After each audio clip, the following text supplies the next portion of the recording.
ஊடகவியலாளர் பிஸ்மி அவர்களை கைது செய்ய வேண்டும் என்று உயர்நீதிமன்ற மதுரை கிளை ஆர்டர் போட்டிருக்கு.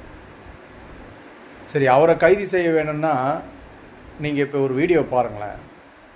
இந்த சீமான், சாட்டை துருமுருகன், இடும்பவன் கார்த்தி இவங்கெல்லாம் எவ்வளோ அநியாயத்துக்குன்னா எவ்வளோ அவமானப்படுத்தி ஒவ்வொரு கட்சி தலைவர்களையும் ஒவ்வொரு மத தலைவர்களையும் ஆளுங்கட்சியும் மத்தியில் ஆளுங்கட்சியும் எவ்வளோ விமர்சனம் பண்ணியிருக்காங்க, எவ்வளோ கேவலமாக பேசியிருக்கானுங்க. இப்போது முதலமைச்சராக இருக்கின்ற மாண்புமிகு விஜய் அவர்களை பற்றி எவ்வளோ அசிங்கமாக பேசியிருப்பான் நீங்கள் பாருங்களேன். விஜய் ஒரு ஒரு ஒரு சொல்லத்தகாத ஒரு முதல்வரை பார்த்து சொல்லத்தகாத ஒரு வார்த்தையை சொல்லியிருப்பான். அப்போ இவனெல்லாம் இன்னும் ஏன் விட்டு வச்சிருக்கணும்? இவனெல்லாம் கூண்டாஸ் போடணுங்க. ஐயா முத்தமிழஞ்சர் கலைஞர் அவர்கள் தேசிய பாதுகாப்பு சட்டத்தின் கீழே சீமானை இப்படி தான் அரெஸ்ட் பண்ணார். இந்த மாதிரி தான் பயங்கரமாக பேசினான். அந்த மாதிரி இவனுங்களை 3 பேரையும் தூக்கி 1 வருஷம் கூண்டாஸ் போடணும்.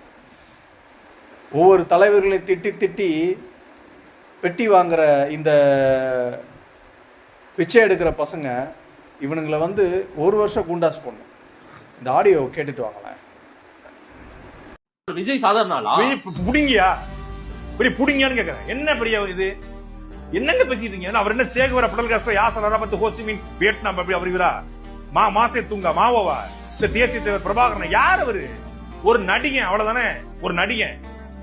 அதுவும் எந்த அடிப்படை அறிவும் இல்லாத, எந்த புத்திசாலித்தனமும் இல்ல.